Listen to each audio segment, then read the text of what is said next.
नमस्कार दोस्तों, स्वागत है आपका टीवी 24 नेटवर्क में और मैं हूं अजय सिन्हा। बीते रविवार को प्रयागराज में घटना होती है जहां कई गाड़ियों को तोड़ दिया जाता है। पुलिस की गाड़ियों में भी तोड़फोड़ की जाती है। दरअसल ये जो घटना होती है इसके पीछे जो कारण निकल कर आता है वो ये है कि नगीना से लोकसभा के सांसद चंद्रशेखर आजाद, जो कि भीम आर्मी के प्रमुख भी हैं, वो एक दलित परिवार से मिलने जा रहे होते हैं। पुलिस प्रशासन उनको नजरबंद करता है और इसके बाद आरोप यह लगता है कि चंद्रशेखर आजाद के समर्थकों ने इसको नजरबंद जो चंद्रशेखर आजाद को किया गया इसके विरोध में हिंसक प्रदर्शन कर दिया। आप तस्वीरें देख रहे होंगे, आपको दिखाई देगा कि किस तरह से नीला पटका जो चंद्रशेखर आजाद की पार्टी एसपी का है उसको पहनकर लोग तोड़फोड़ कर रहे हैं, हुड़दंग करते नजर आ रहे हैं। इसके बाद तमाम तरह के चंद्रशेखर आजाद की तरफ से भी आरोप लगे और चंद्रशेखर आजाद ने इस मामले में कहा कि इस पूरे मामले की सीबीआई जांच होनी चाहिए। हमारे जो लोग हैं, हमारे जो समर्थक हैं, एसपी के जो कार्यकर्ता हैं, भीम आर्मी के जो कार्यकर्ता हैं, वो संविधान को मानने वाले हैं, वो इस तरह की तोड़फोड़ नहीं करते। ये तोड़फोड़ सरकार की तरफ से प्रायोजित जो लोग थे वो कर रहे थे। ये तोड़फोड़ पुलिस प्रशासन की तरफ से लोगों ने की है और वहां पर कुछ लोगों को लाया गया, उन्होंने ये सब तोड़फोड़ की है। आजाद समाज पार्टी के कार्यकर्ताओं ने ये सब तोड़फोड़ नहीं की। बहरहाल इस मामले में पुलिस ने कार्रवाई की, लोगों की शिनाख्त की और 80 से ज्यादा लोगों को गिरफ्तार किया। 600 से ज्यादा लोगों पर एफआईआर दर्ज की गई है और जो जो इसमें शामिल रहे उनको गिरफ्तार किया जा रहा है। फोटो भी सामने आती है जहां पर उपद्रव करने वाले लोगों को जमीन में बैठाया गया है। कान पकड़े हुए लोग नजर आ रहे हैं जो उपद्रव में शामिल थे और सीधे तौर पर इसको लेकर चंद्रशेखर आजाद ने यह भी कहा कि ये जो गिरफ्तारियां हुई हैं ये उन लोगों की हुई हैं जो इस उपद्रव में शामिल नहीं थे, यानी कि जो उपद्रव करने वाले थे, जो गाड़ी तोड़ने वाले थे, वो सब निकल लिए और बाद में रातों में, आधी रातों में लोगों को घर से उठाया गया है, उन निर्दोष लोगों को पकड़ लिया गया है और हम अब इनकी लड़ाई लड़ेंगे, यानी इनको न्याय दिलवाएंगे। बहरहाल पुलिस ने कार्रवाई करते हुए कई लोगों को हिरासत में लिया है, गिरफ्तार किया है जो उपद्रव में शामिल बताए जा रहे थे। फोटोज भी कई तरह की सामने आई हैं। अब ये पूरा मामला जो सामने आया जिसमें सरकार, पुलिस प्रशासन वर्सेस चंद्रशेखर नजर आए और ये जो प्रयागराज में हिंसा हुई, तोड़फोड़ हुई, इसको लेकर उत्तर प्रदेश की राजनीति गरमाई और कहीं ना कहीं चंद्रशेखर आजाद भी सवालों के घेरे में घिरते नजर आए। अब इस मामले को लेकर आकाश आनंद जो कि बीएसपी के बड़े नेता हैं वो वायरल हो रहे हैं। आकाश आनंद का एक बयान वायरल हो रहा है। अब आकाश आनंद का प्रयागराज वाले मामले में कोई लेना देना दूर दूर तक नहीं था, लेकिन आकाश आनंद ने बहुत पहले एक बयान दिया था। उस बयान को लेकर तमाम तरह की चर्चाएं हैं। आकाश आनंद ने क्या कहा था वो मैं आपको बताता हूं। दरअसल आकाश आनंद ने एक जनसभा को संबोधित करते हुए बिना नाम लिए चंद्रशेखर आजाद पर हमला किया था और कहा था कि एक शख्स आता है, आप लोगों को उकसाता है, आप लोगों को भड़काता है, आंदोलन करवाता है और उसके बाद होता क्या है कि आंदोलन के नाम पर हिंसा होती है और फिर आप लोगों पर मुकदमे दर्ज होते हैं और आप लोगों पर जब मुकदमे दर्ज होते हैं तो उसके बाद फिर आप लोग को सरकारी नौकरी भी नहीं मिलती है, आप लोग का भविष्य खराब हो जाता है। तो आप लोग अपने गर्म खून को थोड़ा सा उसके बहकावे में उस शख्स के ना आए और सड़क पर आंदोलन करके आप पुलिस प्रशासन से भिड़कर आप अपने ऊपर मुकदमा दर्ज करवाएंगे। उस शख्स की बातों में आप ना आए, क्योंकि जब मुकदमे आप लोग पर दर्ज हो जाते हैं तब वो शख्स आप लोगों को छोड़कर दूसरी जगह आंदोलन करने चला जाता है, अपनी राजनीति चमकाता है और आप लोग फिर कोर्ट कचहरी के चक्कर लगाते रहते हैं। आकाश आनंद ने यह भी कहा था कि बीएसपी का, बहुजन समाज पार्टी का यह तरीका नहीं है। बहुजन समाज पार्टी का जो तरीका है वो सड़कों पर उतर के आंदोलन करने का नहीं है, बल्कि आप अपने वोट की ताकत को समझें और आप लोग पढ़े लिखे और वोट के जरिए सत्ता बदलें जिससे आपको न्याय मिल सके। अब आकाश आनंद का ये बयान प्रयागराज वाली जो घटना हुई, जो हिंसा हुई, उसके बाद वायरल हो रहा है और आरोप चंद्रशेखर आजाद पे लग रहे हैं कि चंद्रशेखर आजाद जहां भी जाते हैं उनके जो समर्थक होते हैं वो कहीं ना कहीं बाद में मुकदमा, कोर्ट कचहरी वाला मामला झेलते हैं और चंद्रशेखर आजाद वहां से चले जाते हैं। क्योंकि चंद्रशेखर आजाद का एक बयान और आया था जब ये हिंसा हुई, तो चंद्रशेखर आजाद ने कहा कि हिंसा करने वाले हमारे कार्यकर्ता नहीं हैं। अब पुलिस ने कुछ लोगों को पकड़ा, यानी कि 80 से ज्यादा गिरफ्तार किया, 600 से ज्यादा लोगों पर एफआईआर दर्ज हुई। तब यह मामला सामने आया कि चंद्रशेखर आजाद ने कहा कि जिनको गिरफ्तार किया गया है वो इनोसेंट लोग हैं और हम उनकी लड़ाई लड़ेंगे। अब बीएसपी की तरफ से भी सूत्रों के हवाले से खबर यह आ रही है कि जो इस मामले में फंसे हैं, जिस पर एफआईआर हुई है, जिन पर मुकदमे दर्ज हुए हैं, वो लोग, उनके परिवार वाले जो हैं, वो बीएसपी के नेताओं से जाकर मुलाकात कर रहे हैं और कोशिश ये कर रहे हैं कि वो इस झंझावतों से किसी तरह से निकल जाए। ये एक पूरा मामला है, यानी कि जो प्रयागराज में घटना होती है उसको लेकर चंद्रशेखर आजाद पर सवाल खड़े होते हैं। उसको लेकर आकाश आनंद का एक वीडियो, एक बयान भी वायरल होता है जो उन्होंने अप्रत्यक्ष रूप से, यानी कि बिना नाम लिए, चंद्रशेखर आजाद पे दिया था।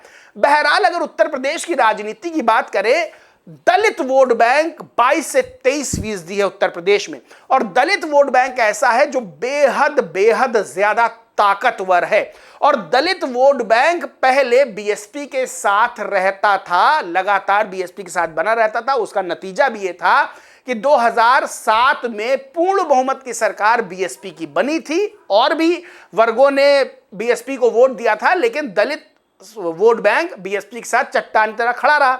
4 बार उत्तर प्रदेश की मुख्यमंत्री बीएसपी सुप्रीमो मायावती रही। लेकिन अगर 2012 जब उत्तर प्रदेश से सत्ता हस्तांतरित होकर, बीएसपी के हाथ से हस्तांतरित होकर उत्तर प्रदेश में सत्ता सपा के पास जाती है, उसके बाद से बसपा का ग्राफ गिरने लगता है। 2014 में लोकसभा चुनाव होते हैं, बीएसपी का खाता भी नहीं खुलता है, 19.5% के आसपास वोट बैंक रहता है। 2017 में जब उत्तर प्रदेश में विधानसभा चुनाव होते हैं, तब भी बीएसपी को बहुत बुरी हार का सामना करना पड़ता है।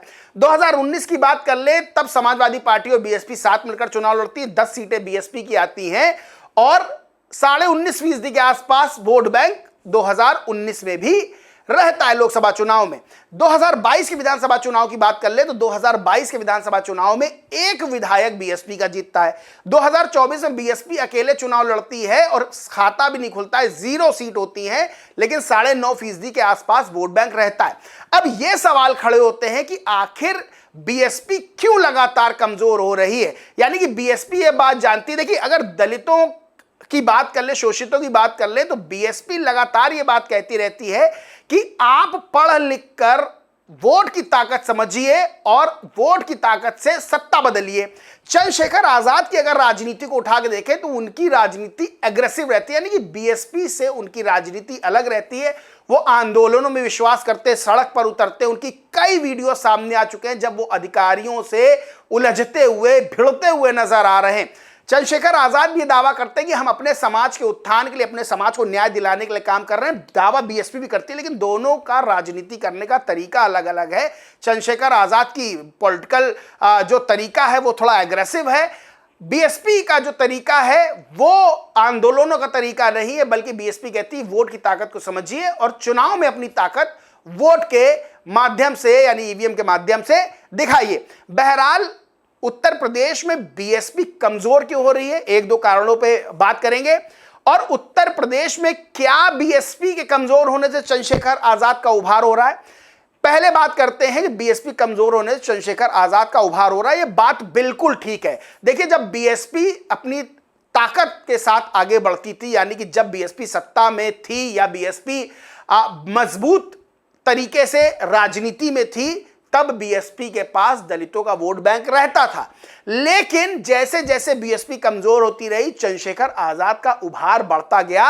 नगीना सीट इसका प्रत्यक्ष उदाहरण है, जहां पर चंद्रशेखर आजाद ने बड़ी तगड़ी जीत हासिल की, जबकि बीएसपी का एक भी कैंडिडेट चुनाव लोकसभा का नहीं जीत पाया। यानी कि बीएसपी का कमजोर होना चंद्रशेखर आजाद का उभार माना जाएगा। अगर बीएसपी मजबूत होती तो दलित वोट बैंक में कोई सेंधमारी कर ले या दलित समुदाय से कोई नेता जो बीएसपी के सामने खड़ा हो जाए, ऐसा संभव नहीं था। अब बीएसपी कमजोर क्यों हुई तो उसका संक्षेप में आपको बताते हैं। 2012 के बाद से राजनीति करने का तरीका भी बहुत बदला है। आप देखेंगे कि बड़े से बड़ा राजनीतिक दल, बड़े से बड़ा नेता सोशल मीडिया के जरिए अपनी बात रखता है, सोशल मीडिया पर अपने आप को मजबूत करता है। बीएसपी सोशल मीडिया पर कमजोर नजर आती है। बीएसपी पार्टी का ना कोई आईटी हैंडल है, अगर आप सोशल मीडिया की बात कर लें, ना बीएसपी सोशल मीडिया पे बहुत मजबूत है। बीएसपी के जो समर्थक हैं वो सोशल मीडिया पर बीएसपी की बात रखते रहते हैं। वहीं आकाश आनंद के आने के बाद से एक ये उम्मीद बीएसपी समर्थकों की थी कि आकाश आनंद सोशल मीडिया पर काम करेंगे, लेकिन बीएसपी का जो तरीका है वो कहीं ना कहीं वैसे जैसे ट्रेडिशनल पॉलिटिक्स की जाती थी, बीएसपी अभी वैसे चल रही है, तो आकाश आनंद को उतनी छूट कथित रूप से नहीं मिल पाई।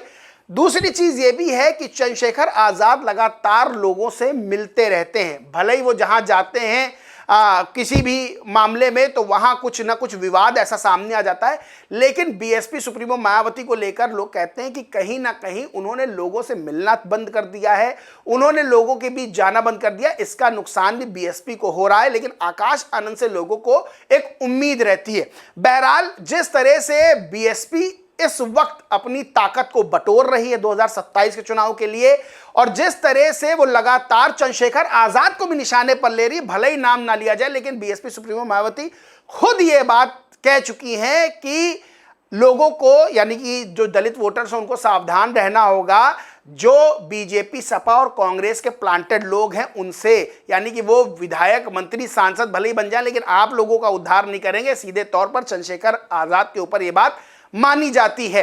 अब यहां पर आकाश आनंद ने भी जो बयान दिया था वो कहीं ना कहीं चंद्रशेखर आजाद को लेकर जो आकाश आनंद ने कहा था कुछ समय पहले, वो ना कहीं अब जो है वायरल हो रहा है, और लोग ये कह रहे हैं कि जो आकाश आनंद चंद्रशेखर आजाद पे कहा था वो बात सही निकली।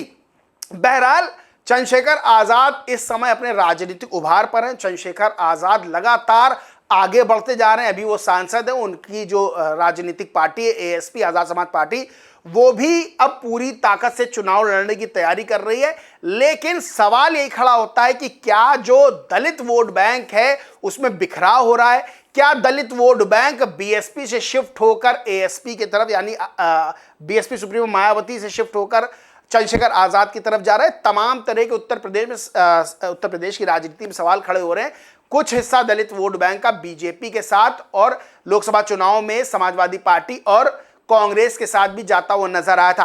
बहरहाल बीएसपी कमजोर होने के पीछे कई कारण, दो कारण तो मैंने ही बता दिए। एक, सोशल मीडिया पर बीएसपी उतनी मजबूती के साथ नहीं है। दूसरी चीज, बीएसपी सुप्रीमो मायावती का कहीं ना कहीं उस तरह से एक्टिव ना होना भी बीएसपी कमजोर कर रहा है। लेकिन आकाश आनंद का जो बयान है वो सीधे तौर पर चर्चा में है।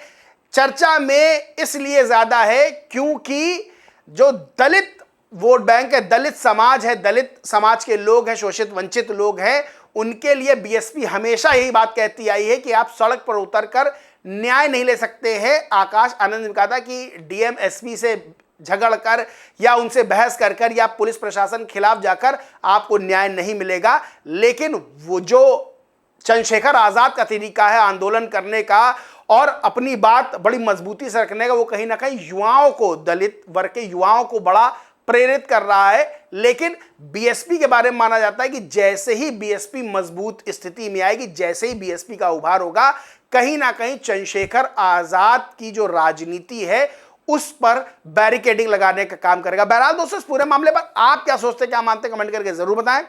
वीडियो अच्छा लगा तो लाइक करें, शेयर करें, चैनल को सब्सक्राइब नहीं किया तो सब्सक्राइब करके बेल आइकन जरूर दबा लें। धन्यवाद।